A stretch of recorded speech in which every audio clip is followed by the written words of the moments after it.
트럼프의 승리입니다.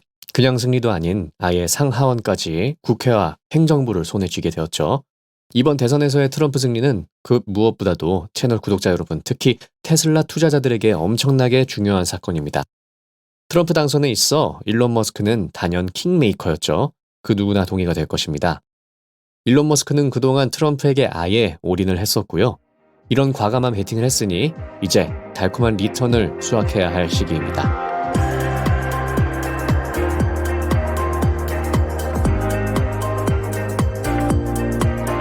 자, 가장 먼저 테슬라의 주가가 지금 프리장을 기준으로 13% 가까이 상승을 하며 $280를 맴돌고 있는 상황입니다.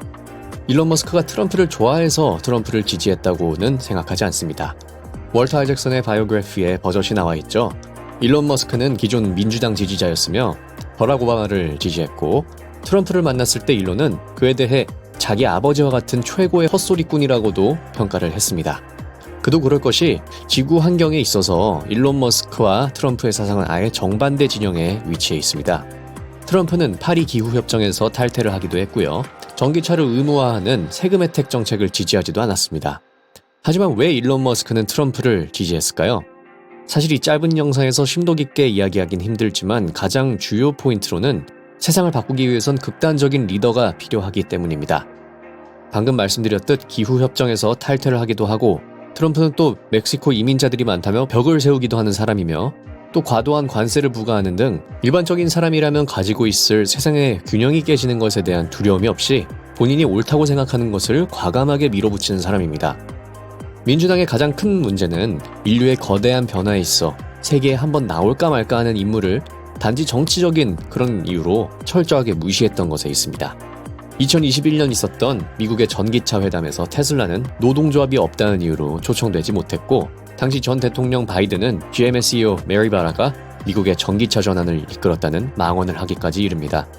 엘리자베스 워런 상원의원은 역사상 가장 많은 세금을 납부한 일론 머스크에게 정부로부터 받은 돈을 이제는 돌려줘야 할 때라며 과도한 세금을 부과하는 억만장자세를 주장해오며 일론 머스크의 이름을 들먹였죠. 하지만 트럼프는 아니었습니다. 친환경 에너지 정책을 펼치는 사람도 아니며 권장하는 사람도 아니었지만 세상을 바꾸고 있는 기술을 현실로 만들어내는 일론 머스크라는 인물에게 인정할 것은 인정해오던 사업가적인 마인드가 탑재되어 있었죠. 아무리 본인의 이념 및 사상과 다르다고 하더라도 인정해줄 건 인정을 했어야죠. 대통령 승리 선언 연설에서도 일론 머스크를 지켜세우며 언급을 해주었습니다. 저는 또한 이번 선거에서 재미있었던 부분은 언론과 미디어의 분립이었습니다. 구독자분들은 어떠셨는지 모르겠습니다만 혹시 해리스가 이길 것이라고 혹은 박빙일 것이라고 생각하시는 분들이 계셨을까요? 아마 국내에 이런 비슷한 기사를 보시며 그런 생각을 가지셨을 수도 있습니다만 국내 언론뿐만이 아닙니다. 이 부분에 있어 중립적이라고 생각되는 영국의 꽤 권위 있는 언론 이코노미스트에서도 발간한 예측치, 카말라 해리스가 이긴다는 예측을 하게 되죠. 하지만 제가 주로 뉴스를 소비하는 X에서는 전혀 달랐습니다. 트럼프의 완전한 승리를 예상했고, 저도 그렇게 생각을 하며 이번 대선을 지켜봤는데, 시민 저널리즘의 우월성이 입증되는, 반대로 말해 레거시 미디어의 엉뚱한 예측, 즉 그들의 참패가 그대로 반영되는 대선의 결과가 아닌가 싶습니다. 일론이 트위터를 인수하며 시민 저널리즘의 위력을 계속해서 키워왔고, 우리는 더욱 정확한 정보를 얻게 되며 더욱 건설적인 토론을 할 수 있는 토론장이 마련된 것이죠. 레거시 미디어는 점점 힘을 잃어가게 될 것이며, 트럼프도 본인의 서비스 트루스 소셜이 있는데도 불구하고 다시 X로 복귀를 했습니다. 아예 판이 바뀌어버린 상황이죠.